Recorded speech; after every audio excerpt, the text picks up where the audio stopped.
Dave, because we're doing this live and not recording, neither of us know. It's quite exciting. Neither of us know that we're actually going live. We're live now. Good afternoon, Mr. Llewellyn. Good afternoon, Mr. Fenwick. I understand you've had a kind of tranquil, not very exciting day. Absolutely. You want to tell me what's been going on in your life today, Dave? Well, I'm just back in the door now for spending most of the day as part of the convoy that went down to Berwick to the border, as seemingly everybody on Facebook knows about already. But basically, I got contacted 2 days ago by Ian McNeil, who's regularly does Bridges for Indy, to say, look, we're not quite sure, but if Nicola gets rid of the 5 mile limit tomorrow, how about we go down to the border and do some stuff down there? So I says, aye, I'm in. Now, he'd been talking to other people about this, like Cliff Bridges that we all know, and people for the Freedom Convoy. So basically, they've been sorting this out over the last couple of days. But until this morning, we didn't actually know if we were going to be doing it. So everything was being planned, and there was loads of folk that we didn't get a hold of because we were all inviting people that we know ourselves. And nobody knew who'd invited anybody else. And some people turned up and some folk didn't. But so basically we ended up with 8 cars and a Yes bike, 8 cars and vans and a Yes bike, plus Ian's trailer. So we met up at Newbridge this morning, left there at 11 o'clock and drove down to the border. The video that's on Facebook has got us a mile out until with a growing number of Yes supporters beginning to follow you as you did your live streams. Well, it was nuts. I mean, basically, when you sit and watch Gordon Ross or something like that, he gets maybe 3, maximum 400 live viewers a time, and that's the biggest thing that you see on a live stream. So as it was going up and saying, oh, we're starting these Gordon Ross material, and then we just shot away past, and it was like, then it got up to 1,200 live, and it was going into fantasy territory. By that time, the rain started on my phone. I had to stop it and then restart it, and I restarted it in landscapes as it would go. And that video had 2,500 live views. At one time, and I checked it. It was less than 2 hours ago we made it, and I had 80,000 views. So, like Scotland, the Yes movement has obviously realised that something was going on. I mean, nobody's been able to do anything at all this year. We've done stuff. Yeah. We've done stuff, obviously, digitally and things like that. But it was the first time that we'd actually got together for some real skullduggery, and what better way to do it than in no man's land between the Scottish and English border that Boris says didn't exist. Who was with you on the journey? It was me, Ian McNeil, Pat Lee, Cliff Serby, Lorna Taylor, and one very famous dog. Sheldon. Jane was there as well with Sheldon. Sheldon was there. So it was completely nuts. It was absolutely mental, and there was a freelance photographer turned up about an hour in, who had gone down to Berwick to do a thingy about the pubs being open down there, and he'd done his thing down there, and he was coming back up, and then he saw us. But before he went away, he says, bugger the pubs in Berwick. He says, this is a much better story. So he sat and got loads and loads of photographs with them standing with their hazmat suits on with the flag in front of the big banner. I doubt there's anybody going to be watching this that didn't actually see the video, but if you didn't, you'll be able to see them shortly. It's absolutely mental. I took some still photographs from when you were doing the live streams, which I've got aside and ready to post them. It's absolutely fantastic. You're all heroes. No, you were, Dave, because there's a personal risk involved in that. That's not to be ignored. Well, we were a wee bit careful. I mean, like, Cliff normally takes his kids with him. He didn't take the kids with this time, just in case, because it is a serious political issue at the minute, which is why we did it. Absolutely. I mean, at the end of the day, Boris said there's no border. Nicola says, well, if she goes and starts doing her policies in Newcastle. So we thought, well, at the end of the day, if we go down to no man's land, and basically we're getting the numbers of caravans and mobile homes and posting them. It's like, okay, if you want to risk bringing a virus into Scotland, we'll name and shame you. So there you go. Without getting into too serious things, seriously, on behalf of anyone who is a yes supporter in Scotland, thank every single one of you. Absolutely brilliant for what you did. It was great fun. It's like when you try to organise something, you can never actually see how it's going to go, and then sometimes you just catch a wave, and God did we catch one today. As I say, those numbers, and it's just, I think every guesser in the country knows what we're doing, and 99% of them are behind us, and the other 1% are still waiting on something. It's also very important, not just from a political point of view, but just literally from a medical point of view. I mean, the latest reports are that the R number in various parts of England has gone above 1. Yeah, London, I saw that this morning. And you sit down and say, wait a minute, Boris Johnson, what on earth are you doing? Encouraging people to start going out and start drinking, start standing next to her. The police can't cope with people having sort of out of lockdown street demonstrations. It's not good. And the fact that you have highlighted it, Dave, for that reason alone, ignore everything else to do in independence, just from the pure medical reason, we've got a virus and we've got to try and get it stopped. Yep. Well, basically, the way we saw it was, if we wanted to have an independence thing, we had one on a bridge, and we've all done it.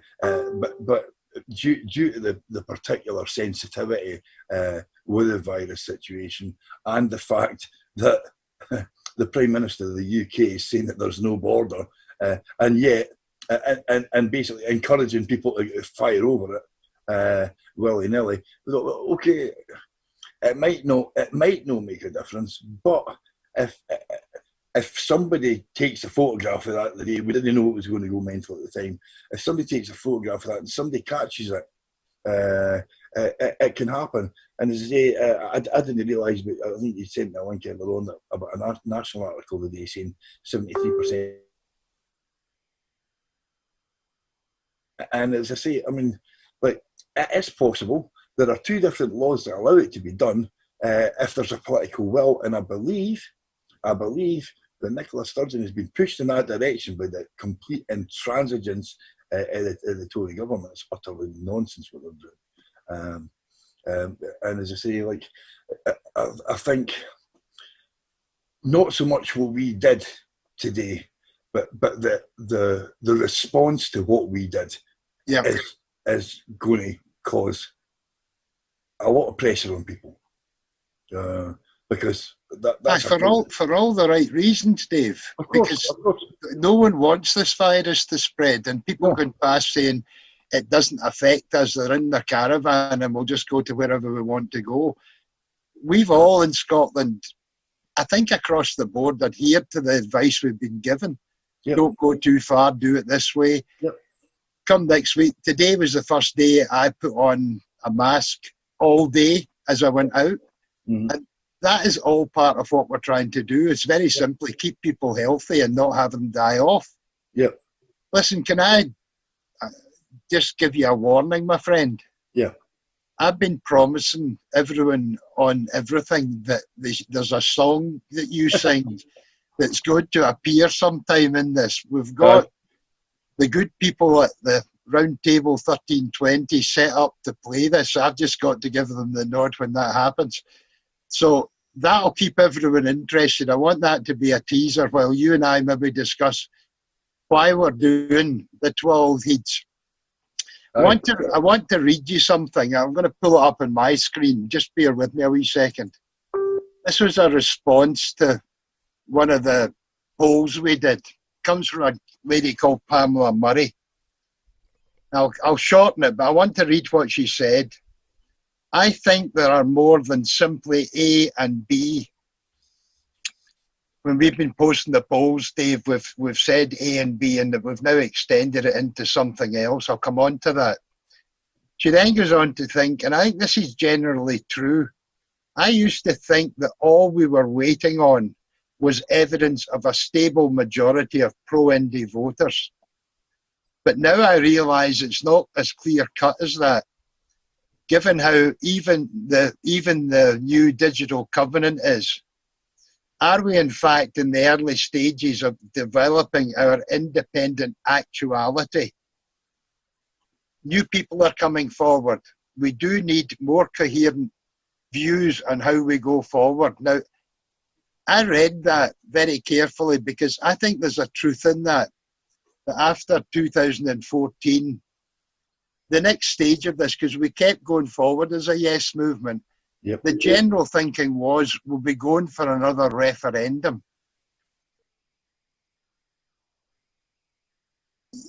We had the discussion, and what we are trying to do, the purpose of what we are trying to do, is put on the table the different views that people are having in this now that we've got beyond just what we're calling Plan A, if you like, which is we just go for another Section 30 referendum and just anticipate Boris says no.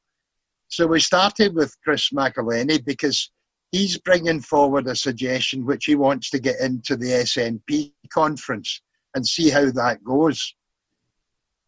Danger in that, from my point of view, is that Section 30 is involved.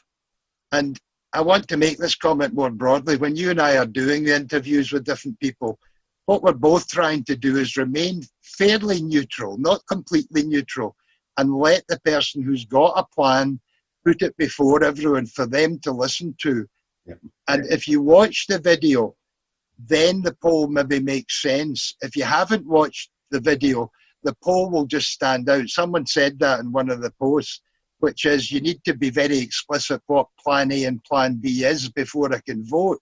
Well, the answer to that is to watch the video, listen to the person putting forward the proposals. As best you can, you and I try and remain neutral. It's impossible to do that, but I challenge, as an example, Chris, on the fact that I see Section 30 basically as a weapon. A weapon at the worst is to humiliate Scotland.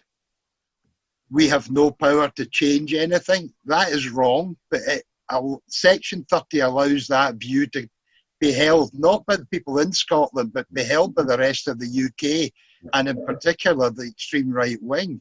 We have the power to decide your future. I also used it as a weapon where I said, I worry that the assumption that Boris is going to say no could be wrong. And I deliberately threw that at Chris to try and draw him on that conclusion, which is he could say yes, but it would be with conditions. You and I know, other people don't know, that we have an invitation out to Pete Wishart, who has expressed entirely different views, I think, than people were expecting a wee while ago. Yep. I'd love to get Joanna Cherry on. I'd like to get Mike Russell on, all of whom have a part to play in where Scotland is going. But I'll throw it back at you. Am I explaining that correctly, what you and I are trying to do with this series of videos? It's not to be pontifical ourselves. We have our own individual views, but it's to try and let the yes community, the people who will eventually deliver independence, hear other people's views, because we've got more than one view coming out at the moment. Yeah, I think basically the independence movement are probably one of the most politically aware movements on the planet. They've got a pretty good idea of what's happening. We've had to deal so much with double speak from unionist parties in London, whether Tories or Labour or Lib Dems when they were in coalition. At the end of the day, it's like we know when someone's spinning us a line, and I think it comes down to a point that when, if I can give you an example, when Mark McNaught did his interview Ian Blackford last week, it's like Mark had come on and started talking about the Covenant, and Ian just trotted out the same line that he would have did in the Prime Minister's question time, and it's like, oh, that was a Syrian, and it's like, okay, it's you recognise it right away. You think he shouldn't do that. He's one of ours. So I think it's important that we have got as much information as possible, rather than just party dogma or whatever, so that we can make our own minds up, because we're big enough to be able to take it, and we're smart enough to be able to use it, which is not necessarily a good thing for politicians. And I'm not saying about anybody in particularly, I'm talking about all of them, because at the end of the day, they've all got agendas that we don't have. And I think that once you put out, I mean, we're obviously behind independence, and as far as I'm concerned, I'll take it any way you can get it, and support anything that is liable to work. And I think the more choice you have, the better decisions you'll make.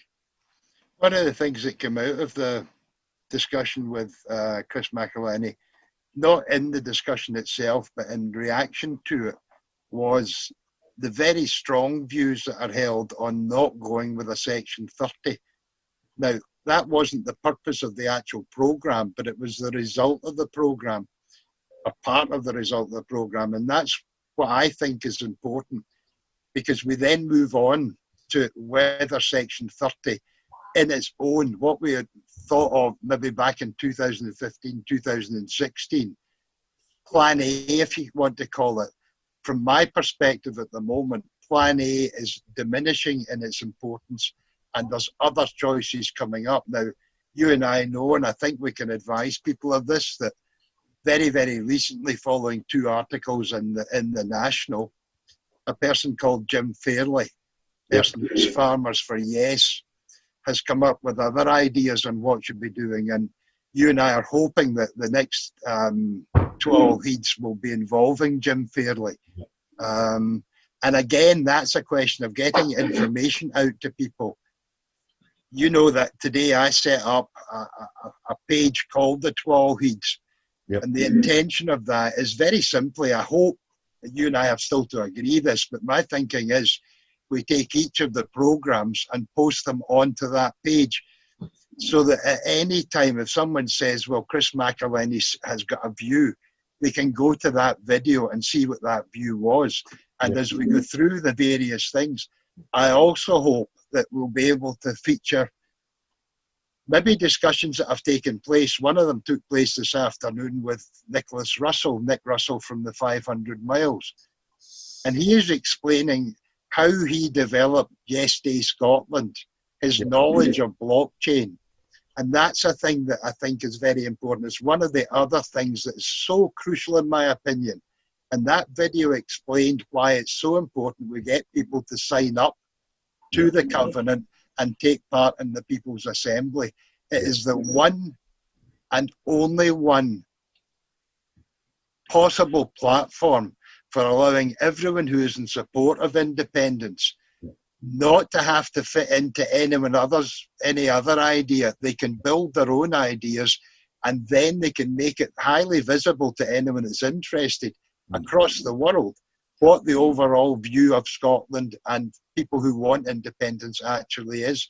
Again, it's something we need to try and develop, and I'm hoping that page might allow us to do that, Dave. Yeah. Yeah, say like I've known quite a bit about Nick for the last 2 years, and I know he was heavily involved with the Scottish Constitution, which Mike Russell has, but obviously you can't start a constitution unless you've got an independent country. But I believe, Nick's been doing a lot of stuff in the background. I haven't seen it today. The main point he puts over is the security of the system. And I think if there's anyone worried about anything to do with it, that is where it comes in. The guy knows what he's talking about. He did it in relation, some of the work he did in relation with the unit at Edinburgh University to try and verify it. Yeah. He has the background knowledge, the technical knowledge, the absolutely niche, detailed knowledge of what blockchain is about. He can supervise everything that's going on, look at everything that's going on. And in the piece he did this afternoon, he gave his word that the thing was secure. And I encourage everyone to do it. Can I jump for a second to the yes groups that we had on? Yes. I want in particular, and you know why I'm doing it, to refer to Ali from Butterflies Rising. Yeah, right? She was a find. Absolutely brilliant. However, she started saying, don't have a plan, have a project, and have a timescale to that project. So say what it is you're trying to do and say when you're going to achieve it. Yeah. That to me is also part of what you and I are doing with these programs. For me, it's a personal opinion, the decisions that the Yes movement must be able to see that have been taken by the Yes movement itself must be evidenced by the end of this year. Yep. I'm ignoring the promise about I'm not ignoring it, I'm just putting it to one side. We will have a referendum this year. But I think if we're talking about next year's elections, if we're talking about what happens at that time, everything has got to be narrowed down in some way. If it's possible to achieve it, it's going to be difficult. But I'm hoping what we do fits in with what Ali was talking about, as we sit down and say, right, by the end of this year, we've looked at plan A, plan B, plan C, plan D, plan E, as many plans are out there. We've looked at how the indie parties, ISP and Alliance, are projecting themselves because the Alliance will launch. Quick comment on that, David. It's quite peculiar. I took part in the original steering group.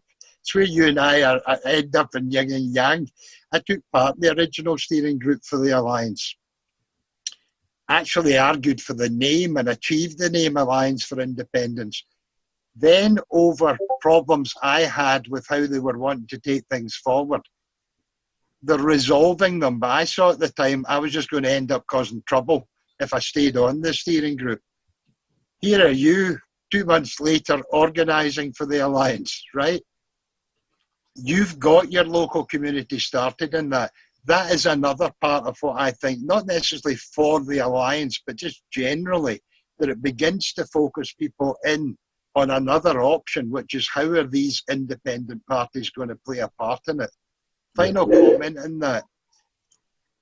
Chris McElhenney, for me, during the whole interview, raised one very particular point, which is, if there is a common way of taking forward the ideas for independence, a common wording, and I asked Pat Lee to confirm for me whether it was something he would object to, is if to achieve independence, all the political parties, despite the differences on domestic policy, say between SNP and Greens, if they have in their manifesto a commonly worded statement as to how they wish to achieve independence for us, that is very, very important. I'll throw that back at you, your own views. I agree. I mean, as I say, obviously, the SNP are by far the largest party, and I think they should obviously take the lead as far as that's concerned. And the other parties, if they want to have any chance of using a popular vote in a Scottish election, the wording on independence has to be exactly the same for every single party, every single independent that's no matter who. The wording on independence, if it's exactly the same for all of them, then each vote that's made for any of them will count for independence. And it may come down to a popular vote. And as I say, if you get a popular vote, that is your plebiscite. It's as legal as a referendum to declare independence. And it's not UDI. You'll basically be declaring independence or revoking the union or whatever it is. You'll be doing that on the basis of a legal plebiscite that will be internationally recognisable.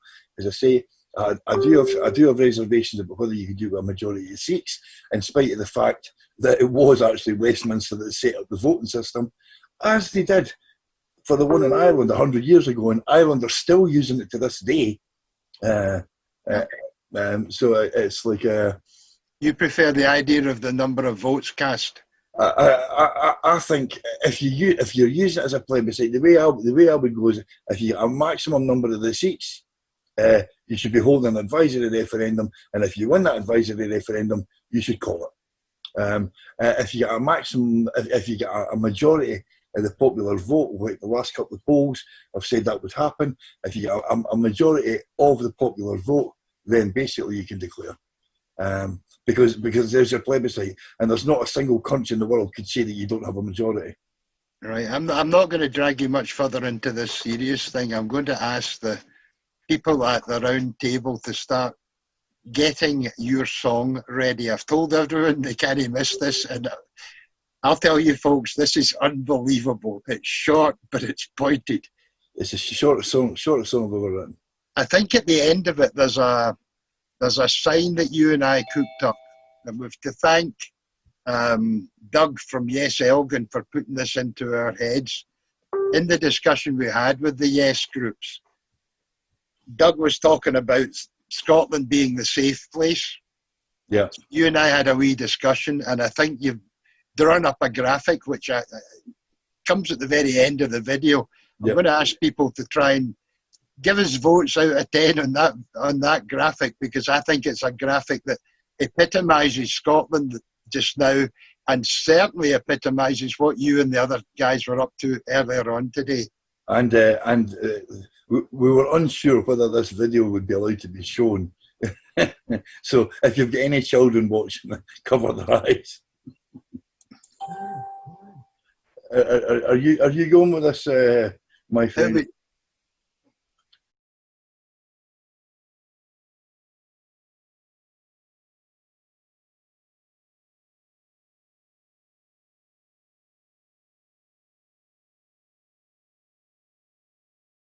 Your section 30 up your arse.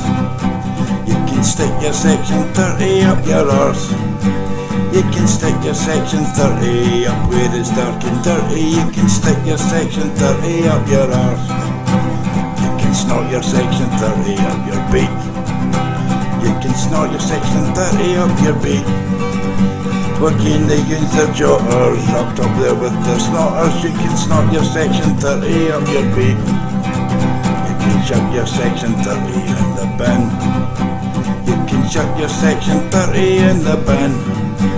All the unions out of luck, you can fuck it in the bucket. You can chuck your section 30 in the bin.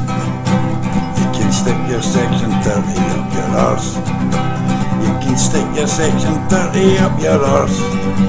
You can stick your section 30 up where it's dark and dirty. You can stick your section 30 up your arse.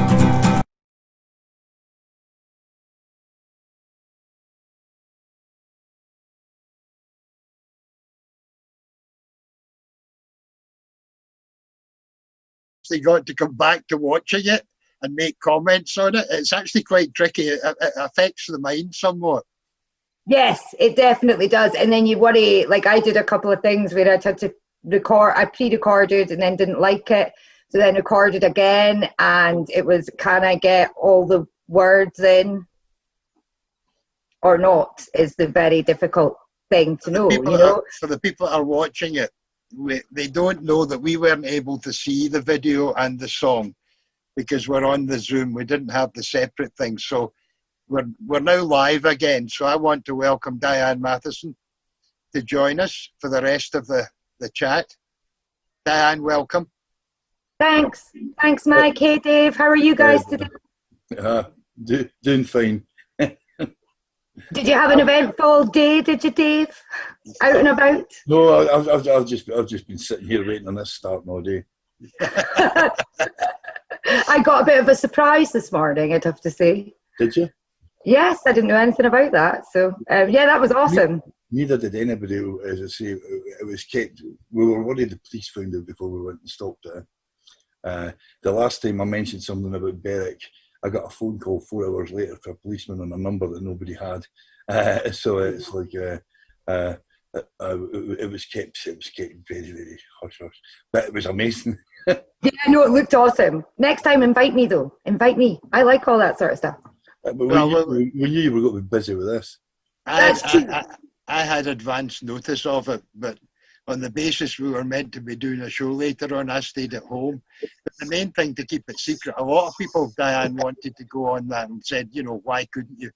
Answer was, if you give advance notice of a thing, specifically that thing, you're going to get someone blocking off the lay-by so that no one can actually do what you're planning to do.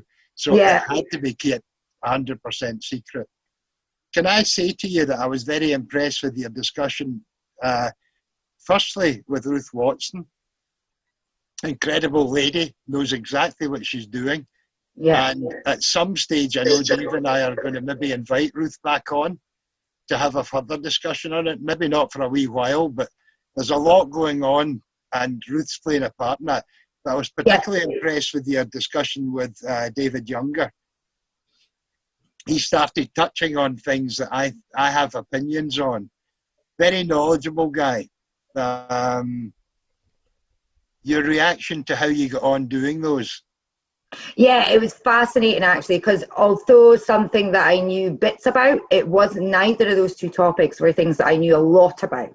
So hearing much more about the Keep Scotland the brand got me actually interested in how we could roll that out within our own local communities and start speaking to retailers and things about it. And it was interesting to hear that essentially it's our campaign. So it was good to put it out there so that we could let people know that it's actually us that need to take it up, and it's us that need to carry that campaign if we're to have any success with it. You know, Ruth, while she spearheads it, it's meant to be for the grassroots. So it was good to get all the information out there about it, and it was nice for me to learn. But the UBI conversation with David was fascinating. Really fascinating. I don't know if you're aware, my kind of career has been around finance, and particularly public sector finance, and now I work in the third sector. So I have a lot of knowledge within finance, but not so much within like the UBI policy area, or so much on the yes economy things, work that you've been doing yourself. So to interview David, we actually set to do that interview one night, and then with the volume of information that came out of it, I actually said, I think we're going to need to consider how we frame this, because it really is a huge topic, and it's much more complex than I think most people realise initially. There's much more to it, and there's much more out with UBI that you need to consider in order to implement a policy like that. It's like almost like UBI would be part of a solution, but we'd have to consider a whole host of other things to go along with it. And that's not something that I realised initially. So that was a huge learning experience for me. And now I'm like, ooh. It's where the Assembly will play its part as part of the Covenant. Definitely. I always use a phrase frequently called follow the money. And it's not the fact that you're giving someone a universal basic income. It's where the income actually has to be spent.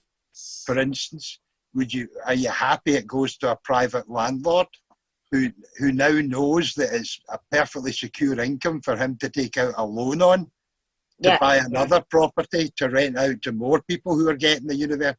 Or should we be looking at it and saying, well, is a job guarantee a better way of going? I'm not suggesting that I have finalised my views on this, very far from it, but I do worry about certain things when you follow the money and just say, where is that going? There's maybe alternative ways of thinking that through, and I think that has to be done. But it was a good discussion you had with David.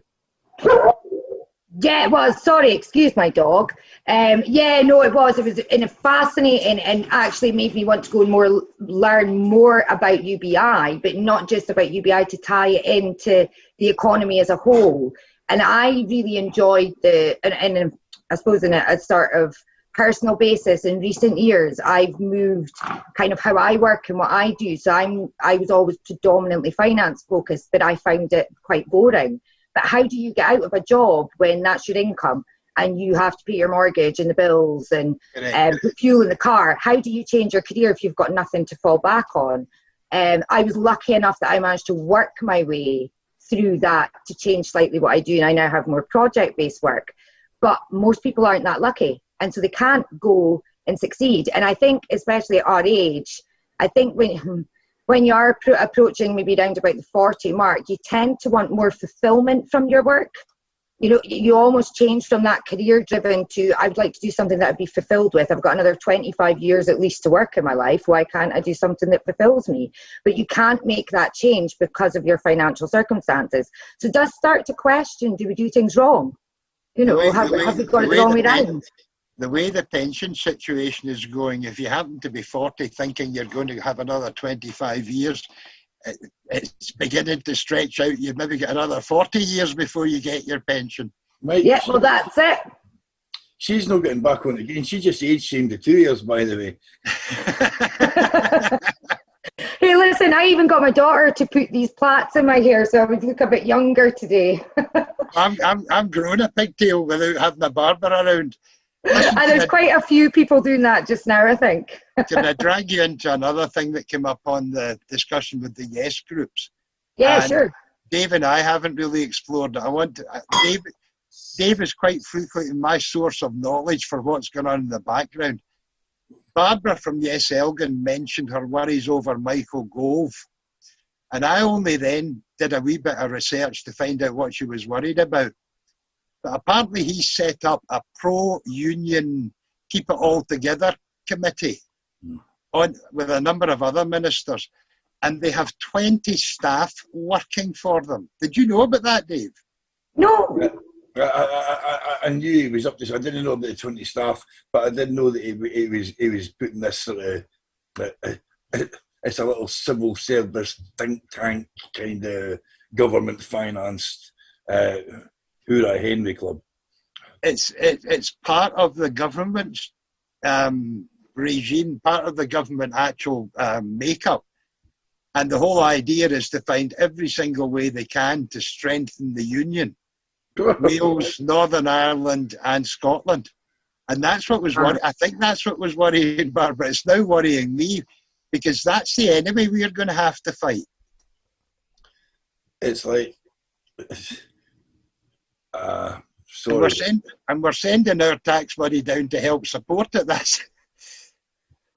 Well, as far as that's concerned, I would stop that instantly. I think basically we could stop sending an awful lot of tax down south right away, and there are ways of doing that legally.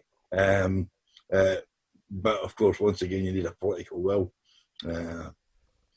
Listen, without interrupting any further chat, I did this the other night, and we expanded again. One of the things that is central to everything, no matter what the plan is, it tends to concentrate on there at some stage being a referendum. Way back last year, with the help of David McGowan from Unchained Media, I did a series of videos. And one of them in specific terms deals with referendums and the Referendum Scotland Act, which was put through the Parliament. Diane, I don't think you'll have seen this video, and I'm going to ask the people at the round table. Dave and I won't be able to watch it because we're on the Zoom thing, but I think you've got a device beside you which would allow you to watch it. It eventually leads to a petition that I've got in the Parliament, but I'd like you to watch the video and then ask your personal reaction to what I'm trying to suggest in it. And if the round table can play that video for everyone to watch, we'll come back to it and go live once it's finished. In the correspondence on the blog that I had with Peter Bell, I asked a series of questions. One was, how many people do you think have read the original act that's covered the first referendum in 2014? It's produced in 2013. It's 164 pages of small legal print. Very few people in the Yes movement, and I'm not accusing anyone of anything, have actually gone through that. When I was 17, I was taught to read small print. It's a habit of mine now. I read small print. It's geekish, I know, I apologise. But when you read that small print, I'm going to come on to this in a second, What if there's a flaw in it of some kind? What if there's something we didn't realise that's to do with timescales? That's a copy of the referendum bill, or extract from it, that's currently going through the Scottish Parliament. Now remember, what happened was that the First Minister, Nicola Sturgeon, said she wanted to go down the path of a Section 30 request and a referendums bill. Now, that referendums bill that's going through isn't specific to an independence referendum. It encompasses any referendum. I don't think that the First Minister wrote the details in that. I think it will have been the civil service. Nicola Sturgeon has called it the gold standard. So imagine you were a civil servant that was asked to produce the referendums bill. What would you instinctively do? In my opinion, you would go back to the Act in 2013 for the 2014, and to a large extent you would copy and paste, because that was the gold standard. Remember in the previous clip I talked about the Electoral Commission needing 12 weeks to consider a question. I want to read you something in clause 39 in the current referendums bill that's going through Parliament. I'll read you the whole lot. It says, restriction on legal challenge to a referendum result. No court may entertain any proceedings for questioning the number of ballot papers counted or votes cast as certified by a counting officer or by the chief counting officer, unless the proceedings are brought by way of a petition for judicial review. The petition is lodged before the end of the permitted period.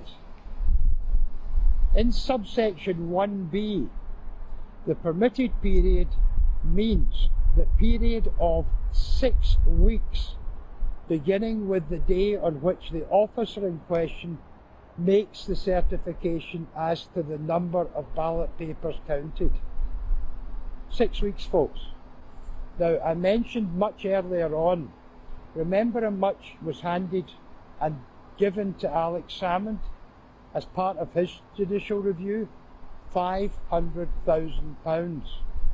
So let's say after the next referendum, someone or groups of people across Scotland have seen something that they think was wrong. Maybe it was the number of postal votes. Maybe it was how they were counted.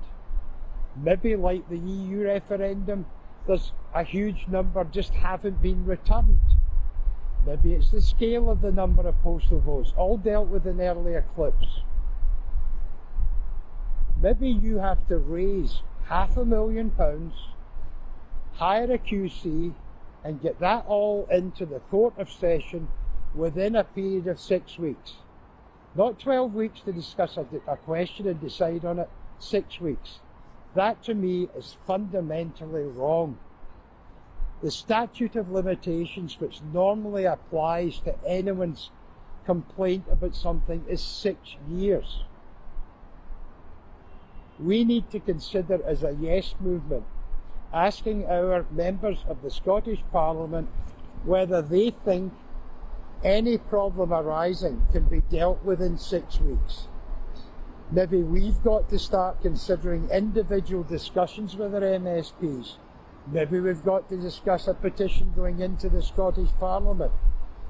Maybe, like everything I've tried to raise through all these clips, is there are questions to be raised, not speculative. Everything I've done is based on hard documentary evidence, and I'm inviting other people to take part in all of this discussion, whoever they are, whatever their views, not because I'm right, but because the questions need to be asked.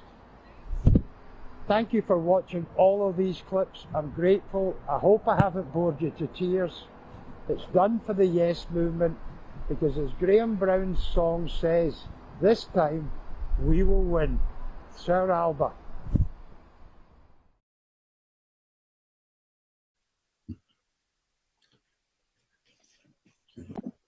Not anymore. Sorry, I couldn't get the volume down on the laptop. So. No, you're okay. Listen, I'm not going to say anything, Dan. React to what you've just seen. I 100% agree with what you just said. What can you do in 6 weeks? Nothing. That seems really inappropriate, actually. I didn't know anything about that, but 6 weeks is no. Yeah, that conversation needs to be had, and that needs to be changed. That was done last November, and in the course of the Referendum Scotland bill going through Parliament, it was a Labour MSP that said 6 weeks seems awful short, and Michael Russell said, maybe it is, we'll make it 8 weeks. But unbelievable. Now, it's not just the weeks that are too short, it's the amount of money that you might have to raise to take an action through the Court of Session. Of course. What I've done since then, at the end of the video, I said, maybe you need to speak to your MSP. Now, remember, this was before it became an act that I was saying this. And then I said, maybe we need a petition. So I deliberately, because nothing was happening to seem to amend that as it went through the Parliament, I put a petition in. Now, it started, I lodged it last November.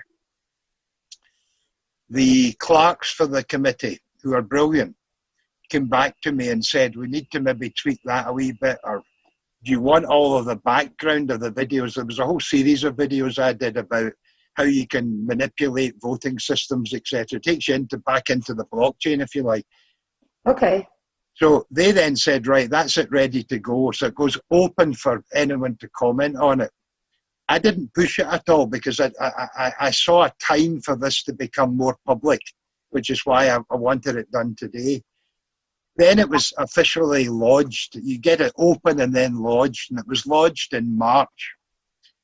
The Petitions Committee take things in a series. So you just watch your petition slowly come up to the top of the series, which is weird for me. Again, I'll take this back to the People's Assembly. If something is I'm not saying mine is, but I think it is, but if something is absolutely critical, right?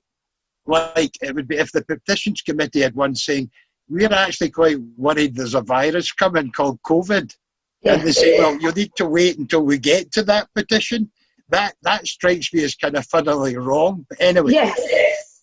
It got to near the top and the Parliament recessed. So it's only going to come into vogue and it back into play probably back in September when they come back. But here is the critical part of this. What the committee did, or the committee clerks did, is they sent it to the body in the Parliament, which is called SPICE, the place where all the MSPs get their information, you know, where they will do detailed research. It's very similar to what goes on in the UK Parliament, where you'll get briefings given out to the MSPs, because not every MSP or MP will know enough about something. So SPICE did a report. And if you go to the petitions website on the Scottish Parliament, you'll see what SPICE said. They basically followed through everything I was saying. We need to get this watertight. And the final paragraph is, the Parliament has to adhere to the Human Rights Act. Scottish ministers have a specific duty to adhere to the Human Rights Act. And if legislation goes through which is in breach of the Human Rights Act, such as right to a fair trial, the whole act can be struck down. I.e., if we're going to have a referendum on anything, whether it's independence or whether it's we should stop the trams running in Edinburgh, whatever the referendum is, we've got an act at the moment which I believe, because I was trained to read small print, and this is section 39 of a 160-odd page document. I read it and I said, that's wrong. There's an easier way of dealing with this. And I'll nearly finish in this. You'll know yourself if you follow Facebook pages. A lot of people will mention IDOCs and say, that's a Tory minister, that's a director of that, and they're in charge of counting. In one of the videos, I discount IDOCs. I think there's bigger risks with this. But if you go through all the videos I did, you end up in the conclusion of saying, we can be extremely naive in Scotland. And even where ministers are doing the right thing, like setting up a Referendums Act, as I said in that video, what I think happened, either deliberately or not, is they copied from the original, inverted commas, gold standard. Right? It's what a person would do if you're told, get an act through Parliament, you'd copy it. That's where I think the danger is, because it's not so much also the fact that it impoverishes who we are as yes if we see something. It also allows the unionists, because they're very clever at times, if they know that's there, and it was one of the dangers I had in posting what I've done in doing the petition, is you're alerting the unionists to have a referendum Scotland, that's fine, but when you win, we're just going to say it's got to be struck down because the act was wrong. Yeah, yeah. What, in my opinion, and I'll refer to Martin Keating's for a second, what, in my opinion, the Parliament should have done is set up an ombudsman service. I'm used to dealing with financial ombudsmen. I've spent a good part of my life dealing with them. When something is wrong, how do you appeal it? I've given help to people to go through the ombudsman system. If someone said, look, I think IDOCS was manipulating something, an ombudsman say, right, give me the evidence for that. And if it's just speculation, no hard evidence, the ombudsman could get rid of it. Of course. If we saw, that's exactly what happens with financial complaints. If you've got the evidence, the ombudsman will make basically an impartial, it's meant to be decision. Martin Keating's at the moment, with his ombudsman times the health position he's in, would completely disagree with me, but I've got a lot of experience of them. If, however, evidence was given to the ombudsman, which the ombudsman said that is factually correct, something went badly wrong here, without expense, without having to spend £500,000 and only have 8 weeks to do it in, the ombudsman could declare it as being a valid point. That can go back to the Parliament, and the Parliament can decide whether or not something went wrong and do something about it. Why Mike Russelin taking that through, why the civil servants weren't alive to the fact there are ombudsmen for all sorts of complaints in civil society. That's the way they should have gone, in my opinion. If I'm ever called to give evidence to the Petitions Committee, that suggestion, that is what I'll be putting forward. But what the petition physically says is, I'm calling on Parliament to re-look at the situation, look at what Spice have said, and if they think they're absolutely correct and it's watertight, I'll stop arguing. But if there's any suspicion, if they think everyone's got £500,000 and they can provide all the evidence in 8 weeks, I want to know who they've identified in the yes community that's actually that person. Yeah. I've shut up, Dave. What you're saying there, Mike, is something that I've talked to you about before, is basically that on the 31st of December this year, the Human Rights Act will fall. So basically, at the end of the day, after the 1st of January, like, the referendums bill will be valid. It's only if the referendum is called before the end of this year that will actually take effect. No, it's whether or not the Parliament amend Section 39 of the existing Act to remove what they put in at the moment and replace it with a better wording. See, in the majority of cases, if you have a complaint about something, you've bought the wrong goods, you've been on holiday and you're not happy with what happened, you have a statute of limitations in which you can raise a complaint. There's no statute of limitations other than the Referendums Act, Scotland, which says you've got to do it in 8 weeks.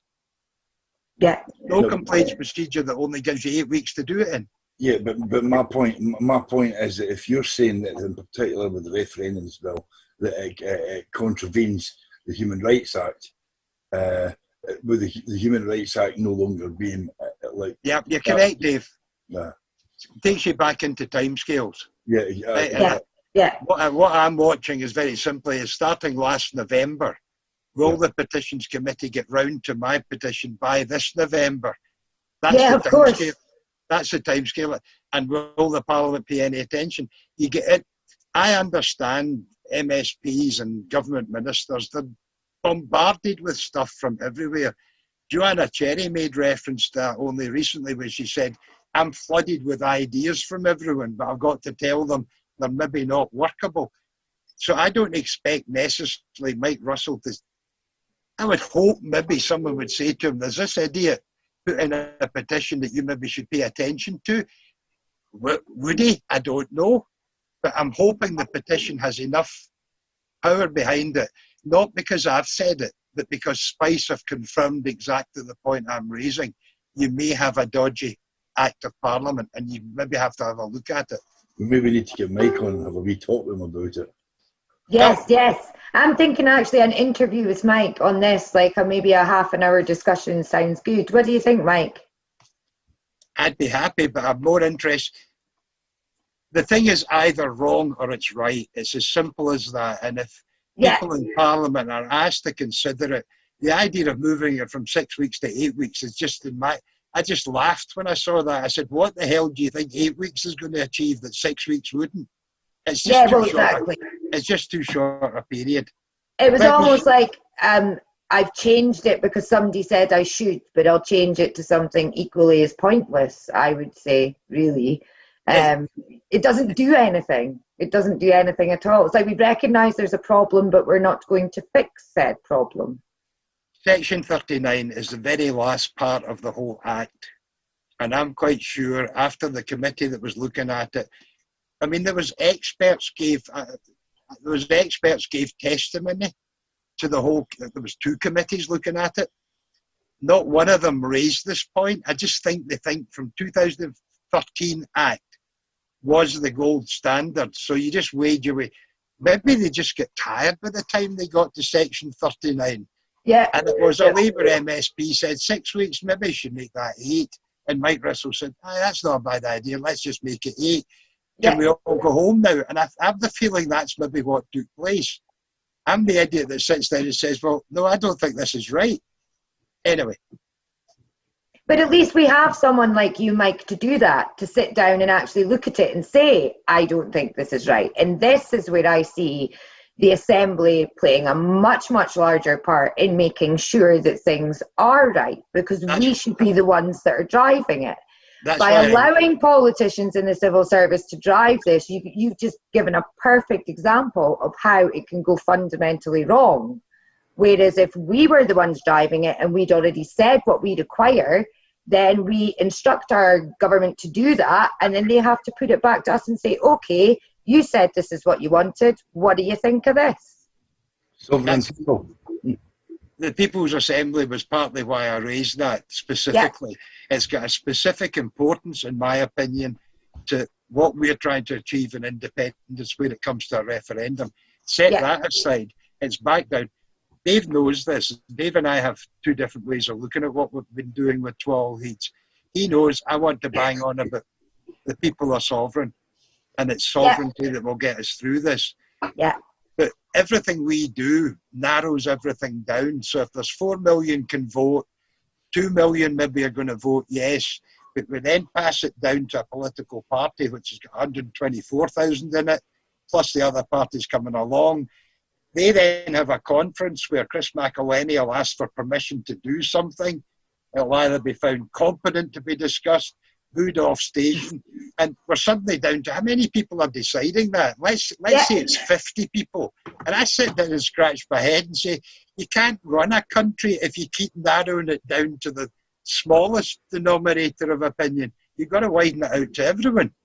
Yep, absolutely. And I think that's the thing with independence as a whole. And I think to be honest, this is my honest opinion, but I think in 2014 they got the argument fundamentally wrong. First of all, they allowed the narrative to be set around the economy and around politics, rather than the narrative should be set around we are a sovereign people, isn't it about time we made our own decisions?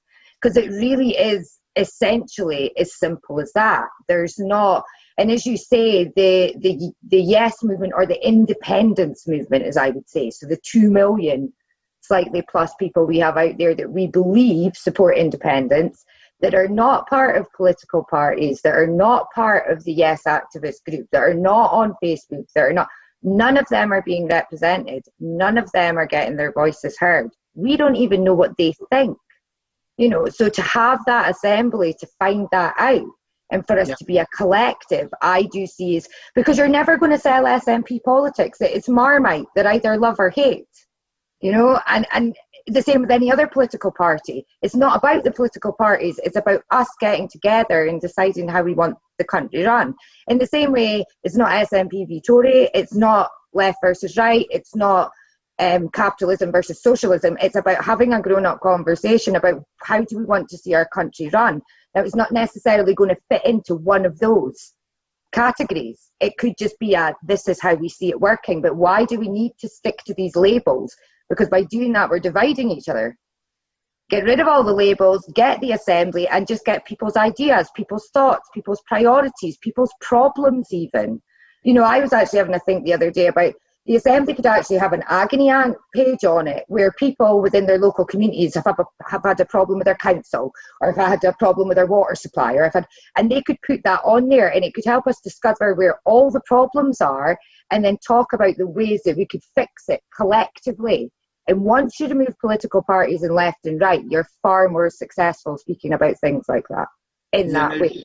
You're now drifting into where I started talking about the yes economy. That's part of what's in my thinking. I won't go into that in detail. Let me just back up. It's not me I'm talking about in that video. It's people like, my favourite probably is Indie Truck Davy, right? Yeah. When you watch Davy do his broadcast in the morning, he is covering, he's better than the BBC. Sorry, that's a bad comparison. He is so much better than any other news broadcaster. Forget what I just said. At giving you news which is focused on how we in Scotland should be thinking and reacting to things. Yes. Now, how much am I paying for Davy to do that? Nothing. Right? That is the way you sit down and say, right, is he educating me? My God, is he educating me? That is what should be happening. That's what I'm hoping Dave and I are maybe trying to do with the Twa Auld Heids, is to take a person who's got a point of view and try and draw it so that other people can understand what that point of view is and make their mind up. Dave, you're sitting there looking, I saw you earlier on totally excited about everything you've been doing today.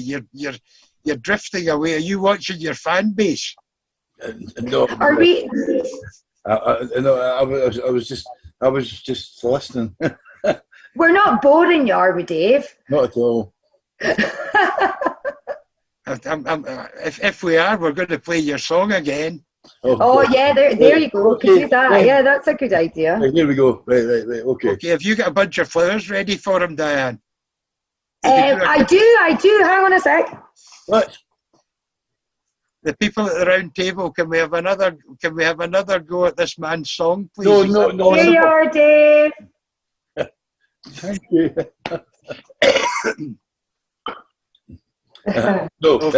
Listen, you've been told it's not happening. We've been told it's not to happen. It's been banned by the advertising guys. Well, so have you guys enjoyed the day? Actually, have you enjoyed your week, your Plan B week? I'd have to say that the Yes groups was fantastic. That was brilliant. You should do that all the time. In fact, that should be a weekly thing where Yes groups come on and just give their views, because it's interesting hearing it from all these different groups across the country. It was basically when we put the idea together, we were going to get Chris on. And then it just grew arms and legs, and it was a chance to because we didn't know what Plan B was either. I'd actually put a poll up on Twitter before we did the interview with Chris, saying, "Well, okay, what do you think Plan B is?" And I gave 4 different things, and they were all sort of pretty. There wasn't one go over 50% of all the votes, and everybody had different ideas.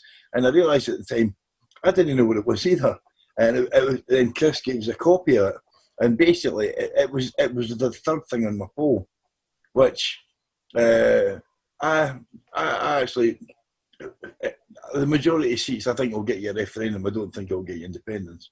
But as I say, Chris then said that But if people at the conference and they have that, they can amend it.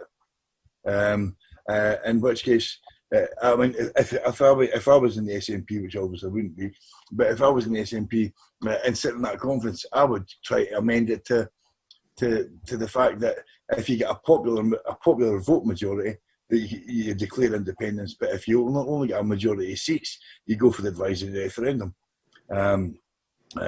But once again, you're back to the same thing. All independence parties' votes must count towards that if you're going for it on a popular vote, in which case somebody needs to take a lead and everybody else has to agree that they're going to follow the word on one policy on their manifestos. And I think that could be done. Whether because at the end of the day, you don't get to be a politician if you've not got an ego. I mean, you have to have a certain ego. Well, apart from Philippa Whitford, I think she's got to be the least egotistic politician I've ever met. But almost everybody else has one, and they wouldn't be able to be a politician without one. So I think it might be quite difficult to draw those strands together, given the fact that some people seem to be more interested in independence than others. And I'm not having a go at parties here, I'm having a go at certain people in a lot of different parties. The soft independence thing is actually worse than unionism. Yeah. I mean, I'd agree with you on that. I think it can be done. I think it's possible, but then anything's possible. I'm that type of person. But there has to be a will to want to do it. And I think that's where your problem may come in. And I do think, whilst I wouldn't say I dislike the SNP, of course I vote SNP, I want my independence at the end of the day.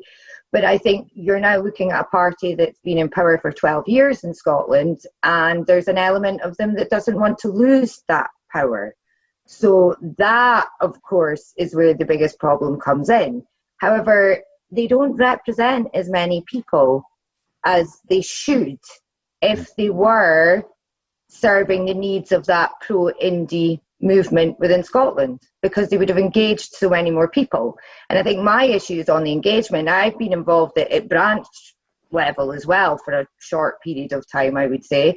So that gave me a great insight into it. But I think it's just the whole problem with political parties. Should we not just be people representing people? Do we need political parties? I think that's my thing, because as soon as you sign up to a party, you put party before your people. And we've seen this so much with it, even within the Brexit situation. You've seen it so much where you've ended up where the constituents have voted in the opposite way to their MP, their MSP, whoever their elected representative is. But that elected representative still carries on following an agenda that's in complete opposition to their constituents. That shouldn't exist. You saw that very much in what happened over Brexit. Yeah, where you exactly. Had a cabinet, at Downing Street, where they're meant to say, right, we'll have a discussion, and then that is the government's line. You must agree with it, even if you think it's the most ridiculous thing you've ever heard in your life.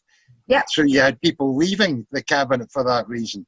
You had people crossing the divide in the parliament and leaving the party behind. And that is where you do hit that problem. Warn you, however, Diane, I think, how long after the Day of Independence? I think we'll be celebrating for a long time before this breaks out. But you're going to see a massive amount of political parties start up in Scotland. Yeah. There's going to be arguments galore. I just hope to live long enough to watch it. I don't want to take part in it. I just want to watch it. Yeah, there is an element of entertainment in it, to be fair, isn't there? Yeah, I mean, there is that argument we do still need political parties, but in actual fact, and this is where you'll know yourself, Mike, I 100%, and I still do support, in essence, the AFI party, the Max the Yes that Pat was on speaking about earlier, and I did get involved with some of the work within the steering group, and the reason being is because the whole idea and concept behind the AFI was that the Yes groups got involved, and the Yes groups were the ones that nominated the candidates. So essentially, it was the people within the communities that were able to nominate the people within their regions that they could see had the experience and the passion and the determination to go and fight for their people. So we were, through AFI, there is a huge mechanism to get just indie supporters out there who have done their research, who have worked within their communities, who do prioritise their people to get out there and to take a stand and go and represent the region, because they're the ones that know what they want. But by doing it on their own, they don't have that party manifesto that they have to follow or subscribe to. And it gives them more freedom to actually represent. The problem you always have in these things, we see it in a bubble. The yes movement's in a bubble. But there's people at the moment who don't know that they're going to have a job tomorrow because of COVID. Yeah. There's people who don't know they're going to be able to pay the mortgage because of Brexit. In their ordinary lives, they will not hear about Alliance for Independence. Getting the message through to people who are not day-to-day involved in politics is why you end up with politicians who come out with catchphrases like "take back control," because they know that's it, and repeat it and repeat it and repeat it, because that's the only. That is where the problem. It's where the problem comes in with getting independence. We know there has to be a campaign. We know there has to be leaflets going through the door. We know that some of those leaflets are just going to go straight into the bin.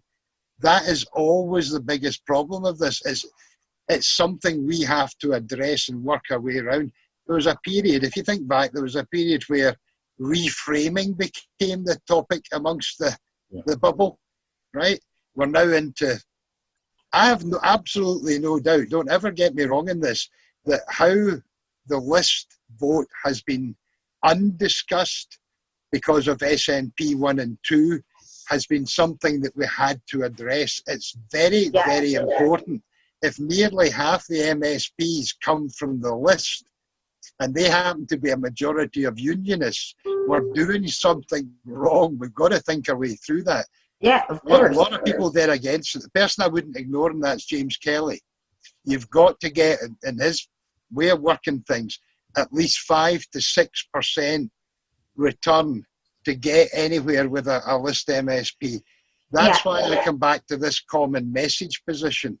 If I knew that I was voting for the SNP, who had laid out a plan which ISP, AFI, I always called them AFI Good, but AFI or whatever else, the Greens, Solidarity, SSP, were all signed up to the same wording, then it makes it less difficult.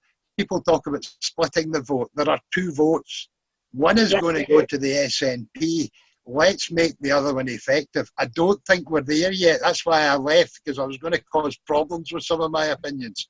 Yes. Right? I can vouch for that also. I may well come back into arguing about it, but I think they've got to launch first. You've got to see. Pat Lee you did an interview with him. Pat makes a lot of good comments in that. I'm not arguing with that. It wasn't the principle I was in. It was just basically, I thought, you haven't thought all this through. Dave's got his method. I'll bring you back in, Dave, to see how you're doing it, but you've got your method of establishing your working steering committee in your locality. How have you done that?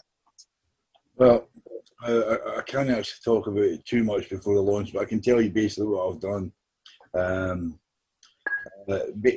I've got in contact with people in this area that are activists. One who gave up his SNP membership to actually do it, and who are well respected in the yes community. And then basically we worked out who was going to be best at what, and then just said, right, okay, right, that you're in charge of that, you're in charge of that, you're in charge of that, covering the most important things you have to do. And I mean, we're talking about people who have bust in, like supports to get an SNP councillor elected in Pennycook. Like Cliff is good with actually doing PowerPoint things. So I mean, as far as you can set up meetings day after day after day. The PowerPoints will be the same. It's always the follow. So we're sort of trying to do stuff that way, but and gradually we'll spread out and build our network for there. And we're pretty much been given our head by the steering group. As I say, there were questions about that before. I said that it has to be local democracy, or you're just the same as everybody else. And it was basically when I was assured that that's how it was going to work. That's when I came back and said, right, okay, I'll do it for you. But I'm only doing it up to September. As I say, basically, I'm coming in to help to try and build the framework. And then in September, they're going to have their conference and they can vote somebody else to do my job. I'll help to build it by that time. And because I've got no interest in the politics side of it at all. Independence. I'm not interested in being sitting in Parliament. I'd much rather stand at the side of the road down in Berwick and cause havoc than sit in Parliament and completely bore my tits out. Yeah. Dave and Diane, we were asked to continue up to a certain time. We're now approaching that time. Yeah. Dave, could you and I be gentlemen? Yes. Thank Diane for joining us. Diane, you've done a hell of a lot of work for today's event. I think we should leave you with whatever final words you want to say to everyone. Can I just say something before she... Of course you can. She's got this absolutely brilliant idea about shining messages on the side of buildings. And I'm quite into that thing as well, and I need to talk to you about it more soon. Go on, you go. Great. Just ping me a message, Dave, anytime.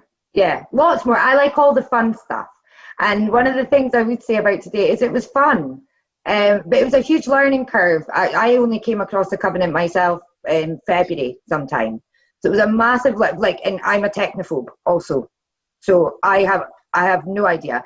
My hat goes out to the tech team that are behind all of this at the round table in the Covenant, because man alive, they've had a lot of patience with me. And I will have to say a personal thank you to Peter Steele, because he has held my hand so much in getting all this stuff done.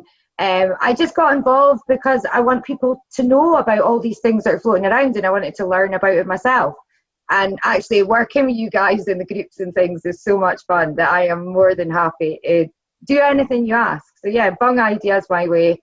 I'm more than happy to run around and carry them out for you. But thank you for having me on, and well done on your Plan B week. And yeah, I'm looking forward to seeing more from you guys in the future. So thanks. I think it's going to be a Plan B fortnight by the time we're finished, or maybe a Plan B month. That's all right. That sounds good to me. I'm going to say bye-bye. Yeah, see you later. Okay, well, we've done 1320 to 1707. So you know what that means. It means cheers. I'm away to watch a video of someone at the border. I have to catch up with that myself. Thanks for watching, guys. It's been fun. We'll be on again, probably on Tuesday night, 7 o'clock. Talk to you later. Bye-bye. Bye-bye.